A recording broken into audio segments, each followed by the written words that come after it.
Well, despite the best efforts of what was once a free and vigorous press, it's now little more than the White House stenographer's pool. Twin economic and political scandals continue to plague the Obama administration.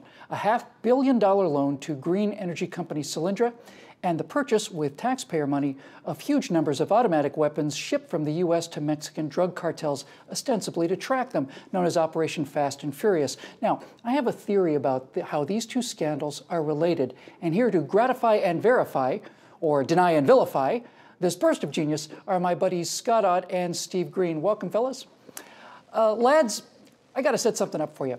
There's a critical scene in the movie Citizen Kane where middle-aged Charles Foster Kane, in the prime of his life, is running for governor. Shortly before the election, he meets a hat-check girl or a cigarette girl or something like that who claims she's an aspiring singer. He has an affair with her. His political opponent discovers this and tells Kane to drop out of the race or he'll go public with the scandal. Kane refuses, loses in a landslide, and we see the headline that did him in. Candidate Kane caught in love nest with, quote, singer, unquote. Now, in the movie, after the defeat, this is after the damage has been done, Kane builds an opera house at his own expense and puts his girlfriend in the massive production in which she bombs. Why? Well, because as they said in the film, he had such an ego, he was determined to do whatever it takes to remove those quotation marks from the word singer. So, Scott, President Obama promised the American people that the economic recovery would not come from lower taxes and regulation and cheap energy, but rather that the so-called green economy would provide tens of thousands of high-paying jobs. It provided tens of high-paying jobs. Did Obama intentionally risk $500 million of Scott Ott's money to remove the quotation marks from the green economy? Well, as you know, it's a lot more than that. In fact, just last week, they rushed out the door another, I forget whether it was like $750 million to $1 billion got rushed out for another couple of projects. Oddly enough, one of them happened to be in Harry Reid's home state. We don't know how those things happen. But, you know, yeah, there's almost a deeply tragic sense of this whole thing where you just want to call up the president and say, listen, Mr. Obama, we know that it didn't play out the way you thought it would, and we release you. You don't have to do any of this stuff anymore. It's okay. You were wrong, but we're okay with that. Just stop. Stop. I forgive you.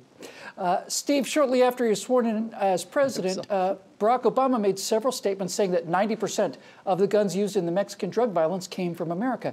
The actual number, as I recall, was something like 5%. I think Operation Fast and Furious was designed to remove the quotation marks from that 90% statement, and also I think it was intended to be used as a lever for domestic gun control laws that he admitted that he was working on under the radar a few months ago. Well, I think you're onto something here, and it's the first time, I don't know, maybe since Millard Fillmore, that we've had to put quotes around the word president. Because we don't really have a president here. We have a guy who was put into office by this complicit media who, no matter what the problem is, the solution is always the same, and it's borrow and spend and tax.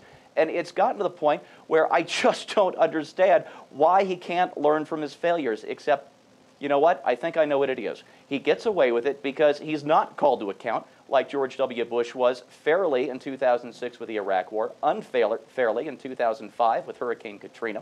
Obama is not being held to account. CBS News just had a reporter silenced because of a White House complaint that she was looking into the Fast and Furious thing. So you know what? You both raised a good point a minute ago that God forgives. I don't. I'll see you on Election Day, Mr. President.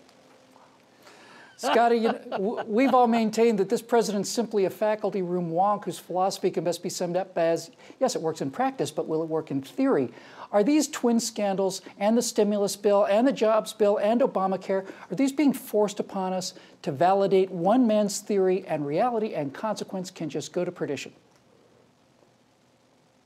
I think that's very much it. And one of the things we all know about research papers is the last paragraph of every research paper essentially says, more study is needed. And I think that's what we're getting. We got it under FDR. It was like no matter what they tried that didn't work, they just figured that more study was needed. They didn't try it hard enough. They didn't put enough money into it. They didn't hire enough people into government. They didn't inconvenience enough people through overregulation. More study is needed. And we need to say, you know, Professor, it's time for you to be emeritus.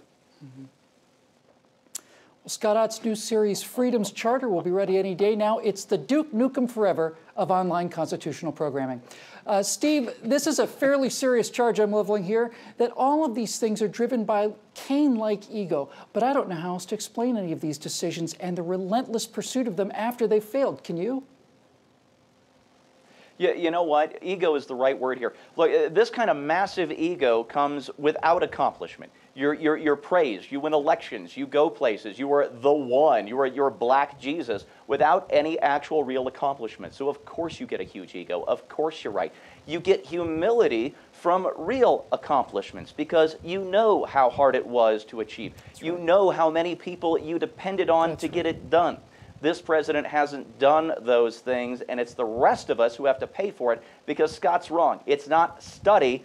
It's not a textbook. It's not a classroom. It's not the faculty lounge. It's our real economy. It's our real country. And he's killing them both. 13 more months, buddy. Steve Green hosts the Weekend Blogs in the Hair of the Dog segment right here at PJTV. You know, Citizen Kane is the story of how an idealistic young man becomes a cynical old one. At first pass, it looks like a tragedy, not only for the young and brilliant avatar of hope and change, that'd be Charles Foster Kane, but for his country and his friends and his relatives and his associates as well. But as we get deeper into the story, we see that the collapse was not due to the fickle finger of fate, but was rather a lightning bolt from Zeus to punish hubris. All of Kane's failures came from selfishness, ego, stubbornness, and arrogance. Some people learn from these things. I get my teeth knocked in every decade or so, and after a while you begin to learn, or you don't.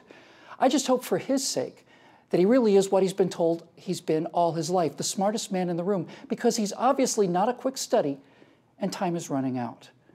For PJTV, I'm Bill Whittle.